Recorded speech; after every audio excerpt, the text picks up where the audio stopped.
नमस्कार। कक्षा 10वीं की पाठ्य पुस्तक क्षितिज भाग 2 के काव्यखंड के पाठ 2 राम लक्ष्मण और परशुराम संवाद के इस दोहे सूर समर करनी करहि कहीं न जनावहि आप विद्यमान रन पाए रिपु कायर कथई प्रताप। यहाँ तक के भावार्थ को पढ़ने के पश्चात अब हम लोग आगे पढ़ेंगे। यानी जब लक्ष्मण ने परशुराम जी को ये समझाया कि वास्तव में वीर योद्धा कौन है, यानी जो सामने शत्रु को देख करके युद्ध करते हैं और जो सामने शत्रु को देखकर केवल अपने प्रताप का बखान करते हैं, उन्हें कायर बताते हुए लक्ष्मण ने जब कहा तो इस पर क्रोधित होते हुए परशुराम जी बोले, तुम तो कालू हाकु जन लावा। यानी कि ऐसा लग रहा है कि तुम कालू यानी मृत्यु को हाक जनु लावा, जबरदस्ती हाँक कर अपने पास बुला रहे हो। बार बार मुझे लागी बुलाओ, मुझे लग रहा है कि तुम बार बार मृत्यु को अपने निकट बुला रहे हो। सुनत लखन के वचन कठोरा, लक्ष्मण के ऐसे कठोर वचन को सुन करके कि जो कायर हैं वो सामने शत्रु को पाकर केवल अपनी वीरता का बखान करते हैं, ये सुन करके परसु सुधारु धरेउ कर घोरा। परशुराम ने अपने परशु अर्थात फरसे को सुधार कर हाथ में पकड़ लिया, यानी उसे मारने के लिए अच्छी तरह से पकड़ लिया।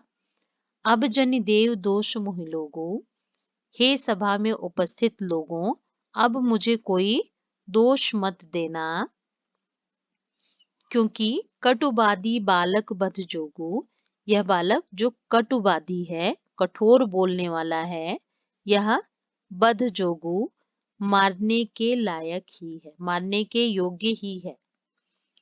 बाल बिलो की बहुत मैं बाचा, और इसे बालक समझ करके मैंने बहुत बचाया, बहुत छोड़ा कि ये बालक है, लेकिन अब यह मरनिहार भा साचा, लेकिन अब इसका मरना ही सत्य होगा। कौशिक कहा क्षमी अपराधो, इस पर कौशिक अर्थात विश्वामित्र जी बोले, विश्वामित्र जो राम लक्ष्मण के गुरु थे, उस सभा में राम लक्ष्मण को लेकर के विश्वामित्र जी ही आए थे सीता के स्वयंवर में। तो उन्हें संबोधित करते हुए परशुराम जी कह रहे हैं, परशुराम जी से विश्वामित्र जी कह रहे हैं कि कौशिक कहा क्षमी अपराधो, विश्वामित्र जी ने कहा कि आप इनके अपराधों को क्षमा कीजिए।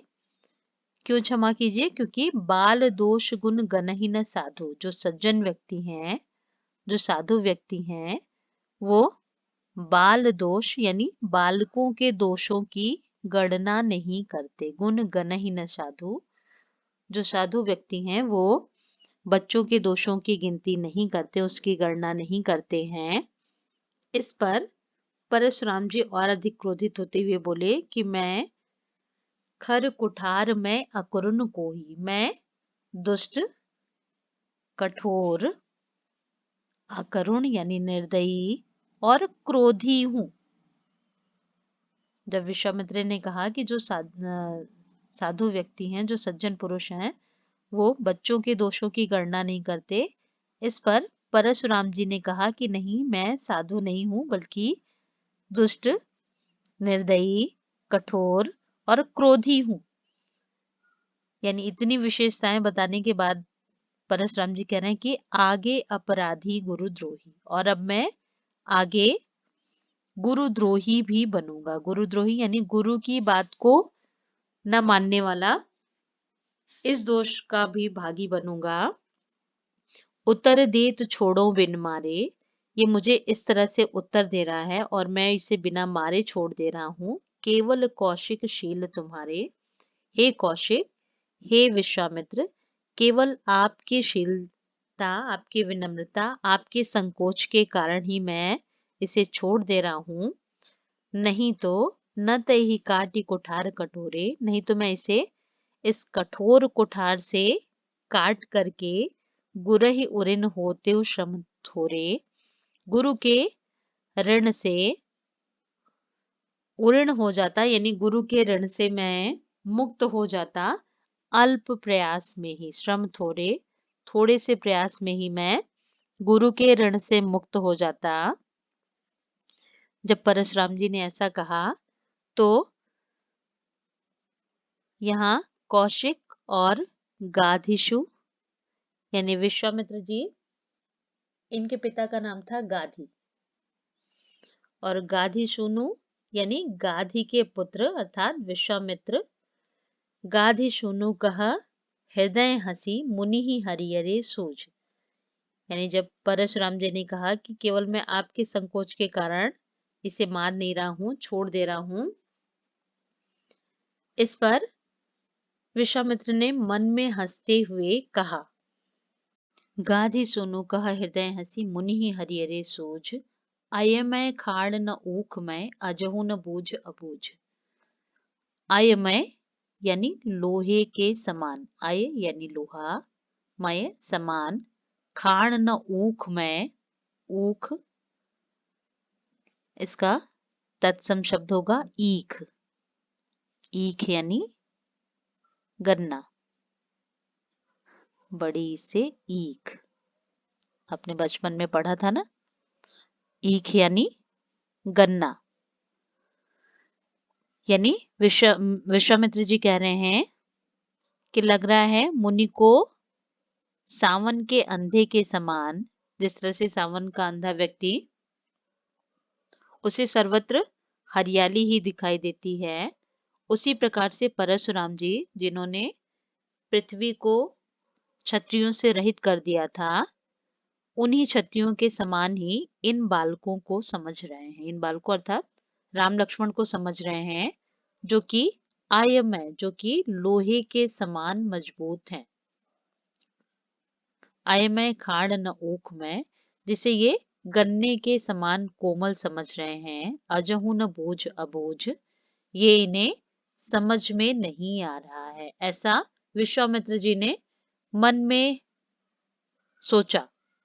गाधी सुनु का हृदय हंसी, अपने हृदय में, अपने मन में हंसते हुए विश्वामित्र जी ने सोचा कि जिन बालकों को परशुराम जी गन्ने के समान कोमल समझ रहे हैं, ये बालक लोहे के समान मजबूत हैं, बलशाली हैं, ये इनकी समझ में नहीं आ रहा है।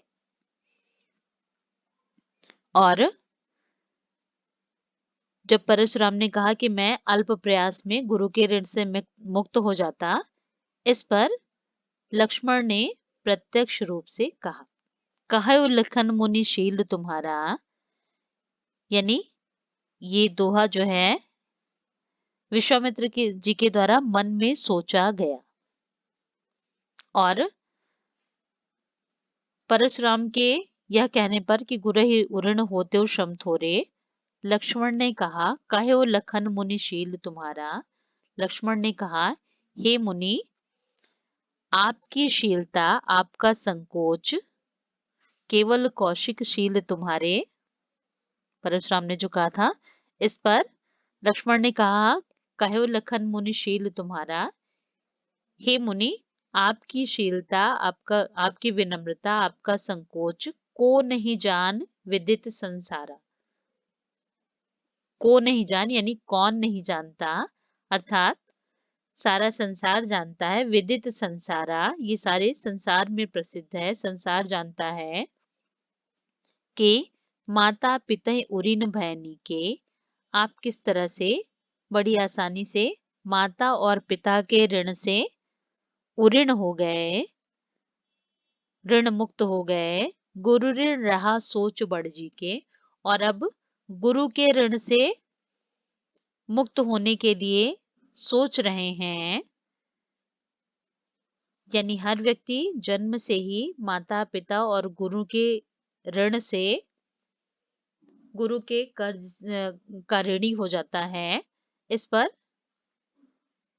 ये कहते हुए लक्ष्मण कह रहे हैं कि आप बड़ी आसानी से अपने माता और पिता के ऋण से मुक्त हो गए, और अब गुरु के ऋण से भी मुक्त होने की जो आप सोच रहे हैं, सो जनु हमारे ही माथे काढ़ा, उसे आप मेरे माथे मत मढ़िए। क्योंकि दिन चली गए ब्याज बढ़ बाढ़ा।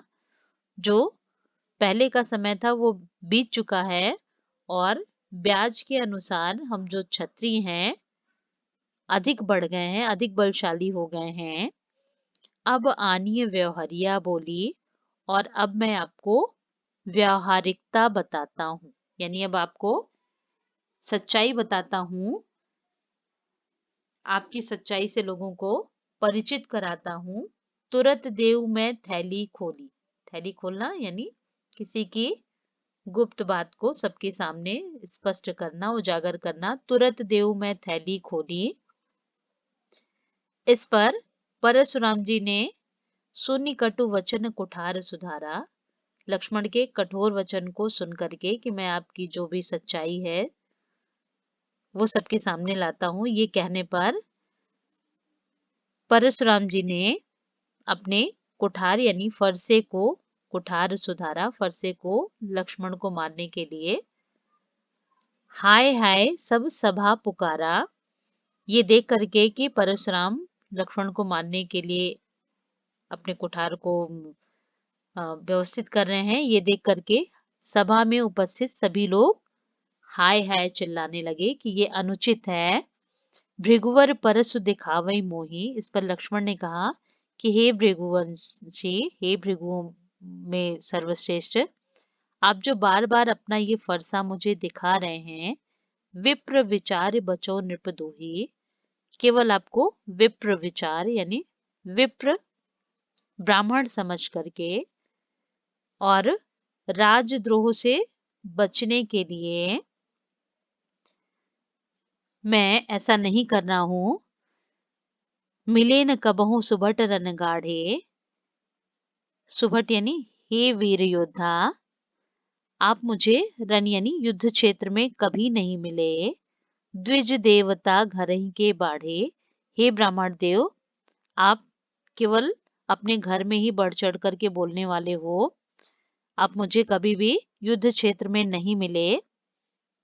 यानी प्रत्यक्ष रूप से लक्ष्मण ने परशुराम को युद्ध के लिए आमंत्रित कर लिया। इस पर अनुचित कही सब लोग पुकारे। सभा में उपस्थित सभी लोग ये कहने लगे कि नहीं, ये उचित नहीं है। रघुपति शयन ही लखन निवारे। और रघुपति अर्थात रामचंद्र जी ने शयन ही आंखों के इशारे से ही लखन निवारे, लक्ष्मण को ऐसा करने से मना कर दिया, उन्हें ऐसा करने से रोक दिया। और लखन उतर आहुत सरिस भृगुबर कोप कृशानु। भृगुबर यानी परशुराम जी के कोप क्रोध में कृशानु आग। बढ़त देख जल सम बचन बोले रघुकुल भानु। रघुकुल भानु अर्थात रामचंद्र जी ने जब देखा कि लक्ष्मण का उत्तर लक्ष्मण का उत्तर आहुत सर से आहुति के समान है। किसमें?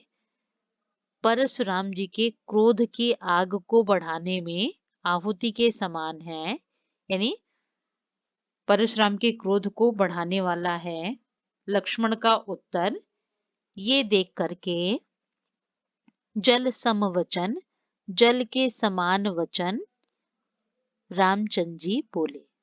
रघुकुल भानु यानी रामचंद्र जी ने जल के समान शीतल वचन बोले। और राम लक्ष्मण परशुराम संवाद का यहाँ तक का प्रसंग आपके पाठ्यक्रम में है, इसलिए हम लोग आगे के अभ्यास कार्य के प्रश्न अगली वीडियो में पढ़ेंगे। धन्यवाद।